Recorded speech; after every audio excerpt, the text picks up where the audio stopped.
8th class English textbook grammar auxiliary వర్బ్స్తో question ఏ విధంగా తయారు చేస్తాం. The boy is a fool. ఇందులో యాక్సిలరీ వర్బ్ ఈజ్ని ముందుకు తీసుకొచ్చినాం అనుకో, is the boy a fool, ఇది క్వశ్చన్గా మారిపోతుంది.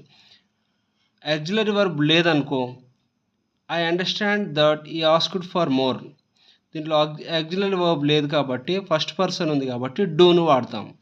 డూ యాడ్ చేస్తే do I understand that he asked for more. Next Oliver ask for more. EC it వచ్చినప్పుడు డజ్ వస్తుంది. ఇది చాలా ఇంపార్టెంట్ డిఎస్సికి. ఒలివర్ హీ కాబట్టి డజ్ వాడతాం. హీ వచ్చినా షీ వచ్చినా ఇటు వచ్చినా డజ్ వాడతాం. Next the boys took their place.